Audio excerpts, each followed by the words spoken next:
Đấy nhá, hôm nay thầy hướng dẫn các em sửa cái bồn cầu này. Đó chính là gắn lại xi măng cái bồn cầu này. Thầy hướng dẫn đúng một lần duy nhất thôi nhá.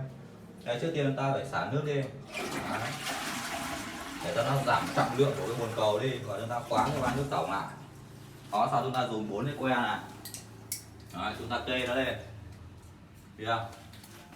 Đấy, kê nó vào đây. Đấy, ở bên này 2 cái nữa. Đấy. Rồi, bây giờ chúng ta chỉnh cho nó về đúng cái vị trí của nó.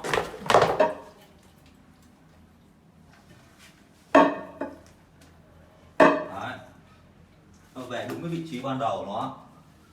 Đấy, sau chúng ta sẽ dùng xi măng chúng ta nhồi vào cái khe của nó. Đấy, chúng ta đổ vào ria sườn này. Đấy, chúng ta nhồi hết vòng quanh này.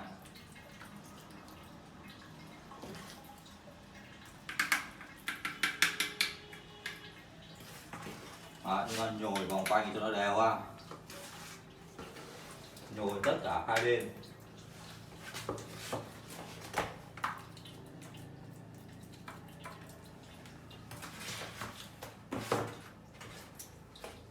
Đấy.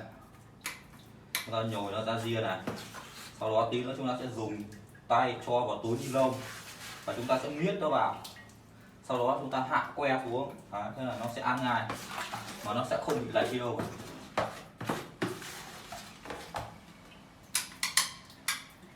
Đấy, được rồi. Đấy, đổ đây, sau đó chúng ta sẽ dùng túi ni lông. Chúng ta sẽ dùng cái túi này. Đấy, cho tay vào đây. Đấy, chúng ta sẽ đẩy hết xi vào trong này. Đấy. Được không? Đấy, đẩy giật xi nó vào trong này. Rất chắc luôn.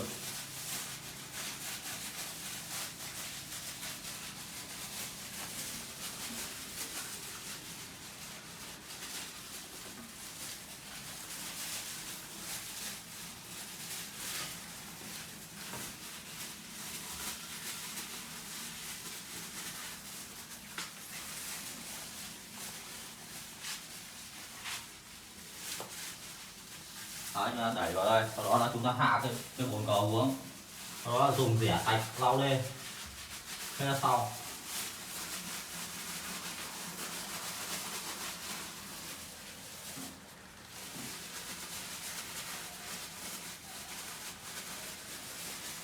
Rồi, đấy. Hiện tại chúng ta đã nhồi hết xi măng vào trong rồi. Bây giờ hiện tại chỉ cần rút que ra thôi. Đấy. Để cho cái bồn nó hạ xuống là được. Đấy. Đấy. Sau đó chúng ta dùng rẻ sạch chúng ta lau vòng quanh đi. Thầy để cầm cái rẻ đây. Lấy cái giấy vệ sinh cái nào cũng được rồi.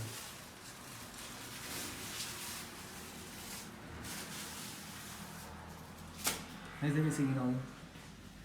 Đôi phút cho quảng cáo. Hiện tại tắt bồn cầu, hỏng bồn cầu, xin liên hệ với thầy Thao Vlog, có chuyên đi sửa bồn cầu với giá 5.000 chiếc bồn cầu. Giấy này bởi vì không có rẻ, chúng ta dùng tạm giấy này. Số điện thoại của Thao là gì nhỉ? Để tôi làm quảng cáo sau này tôi thất nghiệp thì tôi cho đi sửa bồn cầu. Đấy. Chúng ta sẽ lau đi. Đấy, có rẻ thì lau nó sẽ sạch hơn, hiện tại là không có rẻ. Đây là lau tạm giấy. Cái rẻ lau. Đấy. Chúng ta sẽ lau hết cái xi măng của nó thử ở bên ngoài đi. Video hướng dẫn sửa bồn cầu đến đây là kết thúc. Nào, Thao chào mọi người cái. Chào mọi người nhá, chào các em nhá.